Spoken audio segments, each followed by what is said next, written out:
What's up, everyone? It's your boy Mastermind here, and I want to have a conversation this morning about pain management, about pain medications, about cannabis and its effect on severe or chronic pain, and I want to talk about some of the experiences that others have had. On the way over there, I feel like this would be a good opportunity for me to have this discussion. We are also going to have this discussion again at the Ohio Cannabis Expo, November 1st, November 2nd. Tickets are on sale. Visit www.ohiocannabisexpo.com to get your tickets. Space will fill up relatively quick. It's a really nice day. What's up, Ken Ambassador? How you doing? I mean, everybody must be still asleep, But, we got to give the algorithm time to let people know I'm live because, see, normally, when you're live at a certain time, people kind of anticipate and we do a lot better. But it does take a minute for people to come on live. So I'm going to repeat myself a couple times so that people know why we're live and that they know that they should definitely smash that like button if they're new to my channel. So today we're talking about cannabis and pain management. And the reason we're talking about that today is because I am currently on my way to pain management. And, the reason that I'm going to pain management is related to chronic pancreatitis. Let's talk a little bit about what that is briefly. Chronic pancreatitis is an issue with your pancreas. Your pancreas is part of your digestive system. This is also connected to your gallbladder and your liver. Now, I had my gallbladder removed over 10 years ago, and when that happened, it got removed because I had some gallstones that I couldn't pass, and they removed my gallbladder and they made a mistake. Well, I don't know if they made a mistake, but there was complications with that surgery, and the implications of that surgery weren't realized until much later on, last year to be exact. And basically, when you have issue with your pancreas, you have two things. You either have acute pancreatitis, which is totally fixable, repairable. All you do, with that is just not eat for a couple of days and take some pain medicine. But when you have chronic pancreatitis, that means your pancreas is permanently damaged and it's not going to recover from the damage. That's what the chronic is. Pancreatitis is inflammation of the pancreas. It means your pancreas is inflamed, it's irritated. So you could irritate your pancreas by certain physical activities. You could irritate the pancreas by certain movements, a lot of things. So we got 31 people in here all of a sudden. So now we're going to really dive deep in this conversation. So I'm here because I'm in a lot of pain. I've been in a lot of pain for several months because of this pancreas thing. I know that other people are having other pain, and I want to talk about that in the sense that, how well does cannabis control pain? And I'm going to say that from my experience, if you have the right cannabis in your possession, you can control pain. The problem that many of us have faced is the availability of the right strain. What typically will happen is you will find something. Like I found something last night that I tried. It was relatively a new product. I got it from the dispensary and it helped me with my pain. However, I don't know how. First of all, it was kind of expensive. Second of all, its availability could be limited in the fact that it is a new strain, and sometimes these companies are just doing pheno hunts where they're just trying out different strains to see how they go. And so, that's where things change up. If you're dealing with pain, good morning, Brandon. If you're dealing with pain, tell me in the comments, do you use a combination of cannabis and pain medications, or have you been able to completely control your pain with just cannabis? I'm definitely wanting to hear feedback from people. I'm a big fan of one-to-ones products. For those who are not familiar with one-to-one products are products where it has equal amount of THC and an equal amount of CBD in it, and those are one-to-one products. Something else I would like to talk to you about is the Ohio Cannabis Awards, and a big update to the site we just did. I just did this morning. You no longer have to wait for the voter ID from me or anyone else. The voter ID will be the last four numbers of your phone number. So when you fill out the voter form, just make sure whatever phone number you're using on the voter registration form is the same phone number that you're voting with. And I want to explain why we're doing this voter ID thing. And the reason for this is so that we can have a system of checks and balances to make sure that we're just not letting anybody or a bunch of bots or the person, somebody might try to vote 3 or 4 times. We'll be able to see that by looking at the voter ID. If the voter ID is duplicated, obviously we will throw those votes out, because you can only vote one time, just like the regular elections. So we're trying to build something here. This is our first time ever doing this. So, I mean, please don't expect perfection, but please don't wait till the last minute to vote. Please vote today. Visit www.ohiocannabisawards.com. That is the main website to vote. Anything else you're saying in comments and social media doesn't count as voting. But we do want to see who has the best dispensary in all the different locations in Ohio. We do want to know who the best cultivator is and the best processor is in Ohio. And I have a couple other questions on that form as well. But it's really not that hard. I think people were just letting that voter ID thing scare them. But that's why I just decided to make it easier and make it just be the phone number, because then we can still, it just gives us a reference point. Instead of putting your name and your information on a voter form, it's much easier for us to just put the number.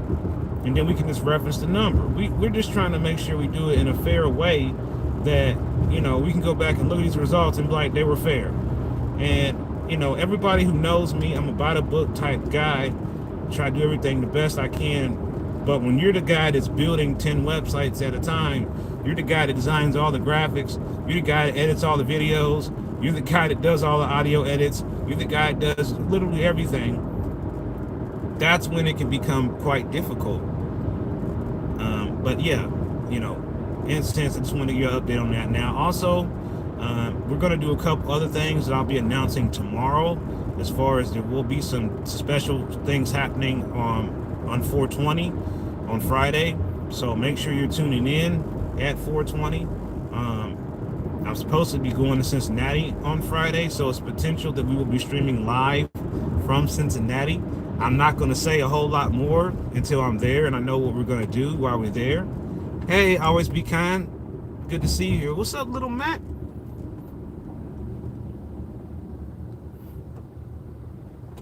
Okay, you said you still use non-narcotic messages. Well, my edging steak is over, thanks. Good morning. So I hear a lot of people saying they're like one-to-ones. I think that's a good thing. I feel like, once you figure out where your balance is on your pain.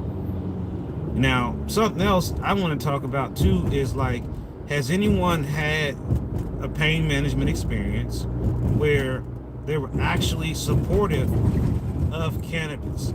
I can say that I actually recently had an experience with a pain management clinic that was here in Columbus that actually supported cannabis. Had no issue with it. It did not play no part in them giving any pain medicine.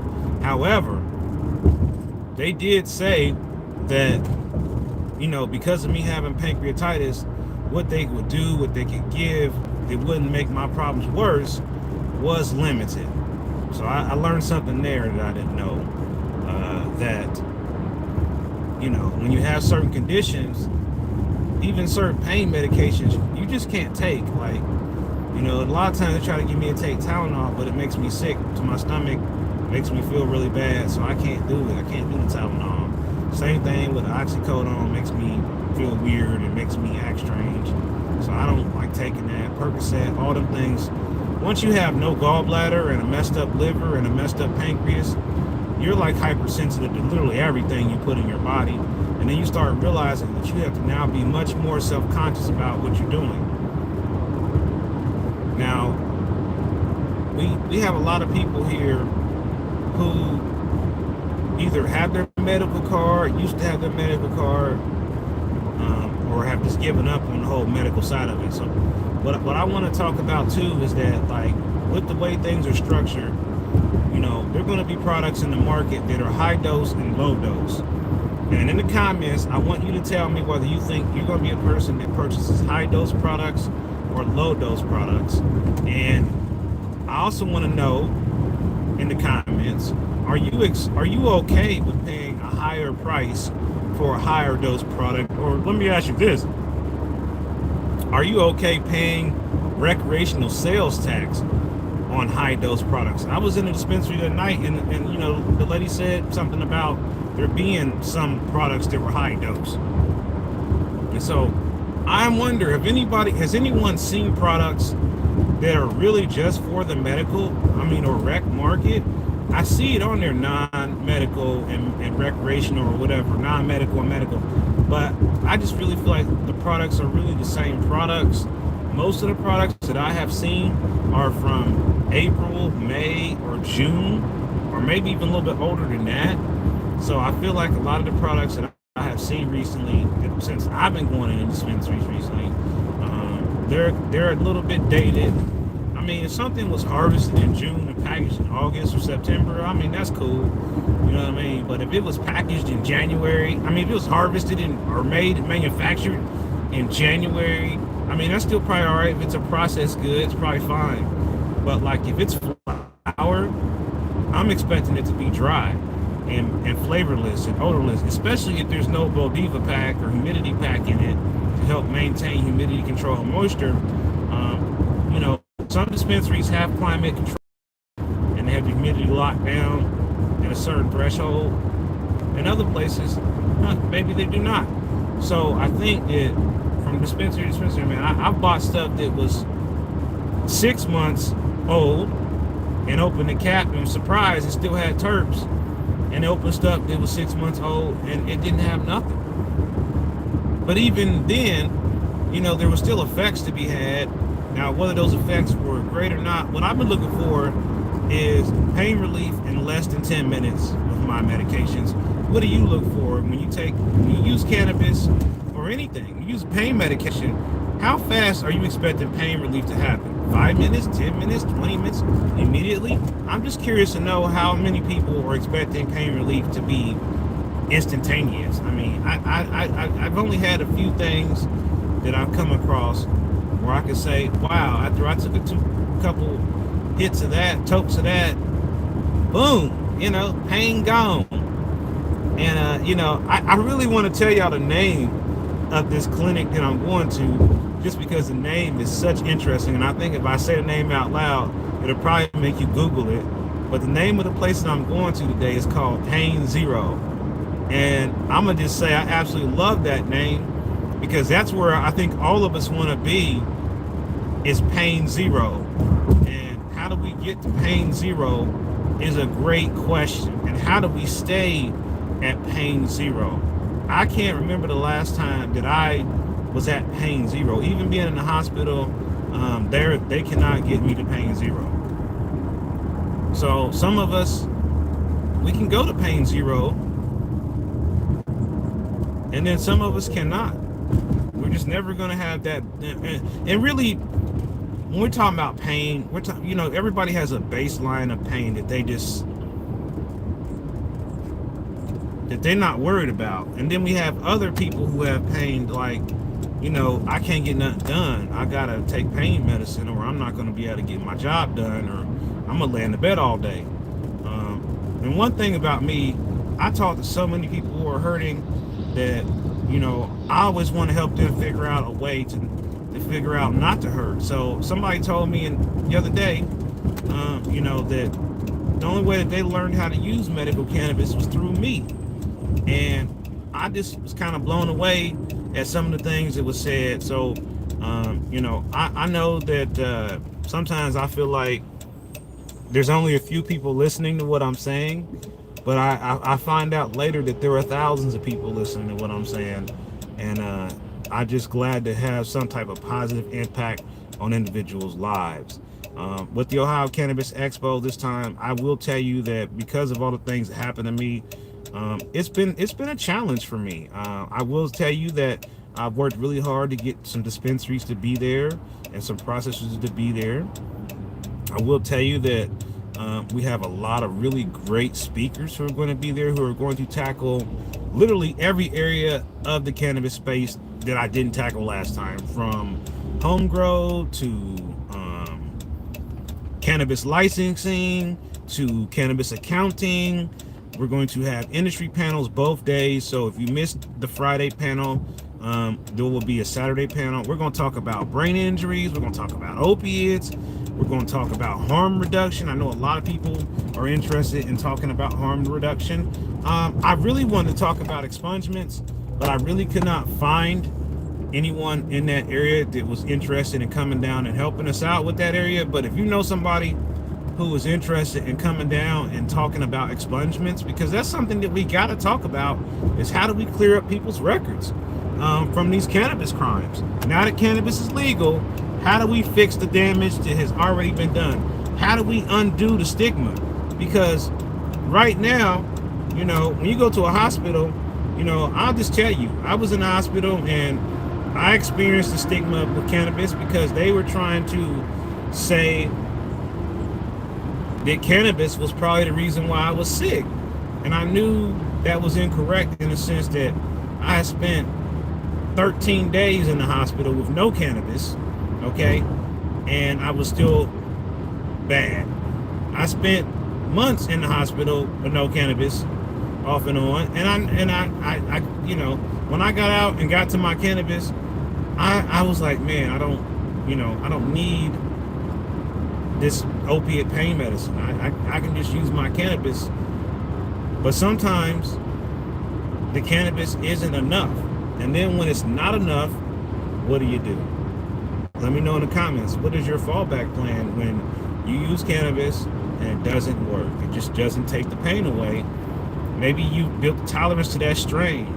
Maybe the strain didn't turn out this great this time. Maybe you grew it yourself and, you know, it's just not strong enough and you need that heavy hitter.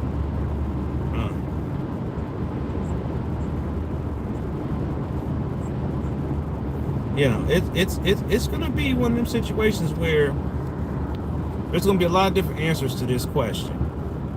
You know, some people, when their pain medicine and stuff doesn't work and they've tried everything, then it's time to go to the hospital.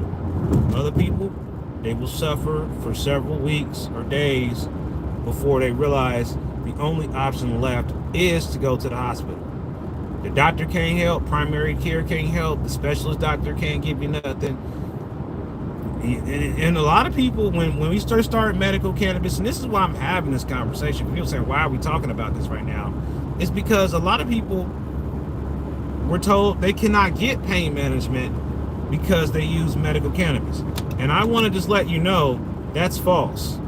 That's a false statement. If you go to a pain management clinic and you can show them this video and tell them I asked the pharmacy this question before and got an answer, you cannot.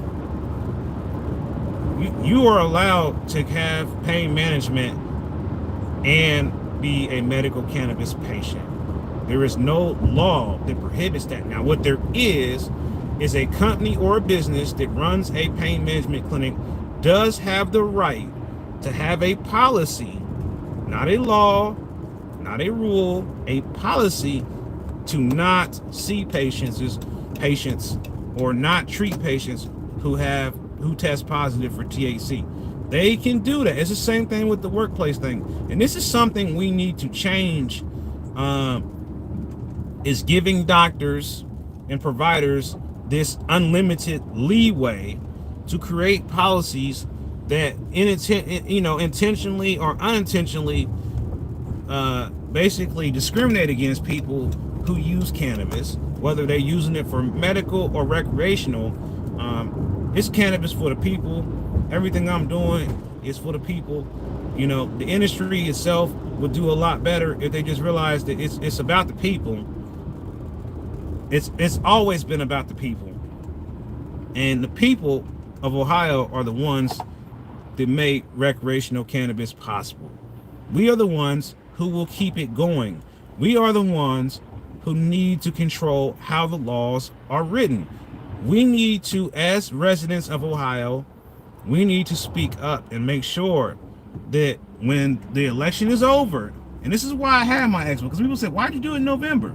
I did it in November because I wanted to try to educate people as much about the current law structure before the election, so that when these people start to change these laws, people will be alert and aware and understand what they are up against and why. Because I rose the alarm before. I just want to let you know, they still plan on changing the law, changing THC caps and all that kind of stuff. That is all still on the table. It's not changed. And you may not know this, but legislators are literally just waiting for the election to pass, for everyone to just sit back and think everything's okay and full steam ahead. No, it's not okay. They're going to change the law again, and we cannot allow that to happen, because we just can't. Now, you might be wondering, how do I get an Ohio Cannabis Awards dinner hat? Well, we will have them on the site soon. They're special order. Now, while I'm here, and I just got here, what time is it? Oh, well, I'm supposed to be here right now. So I don't have time to keep talking with y'all, but I'm going to come back and talk about this conversation some more. And I appreciate y'all coming on here, this impromptu live stream about cannabis and pain. Keep the conversation going after the stream. That's what the replay is for. I know I look a little bit scruff, but it's early morning. Mastermind don't be getting all ready for TV. So you're seeing me with all my makeup on. I'll wear makeup. I'm just joking. But this is Mastermind in the morning. And this is what we do.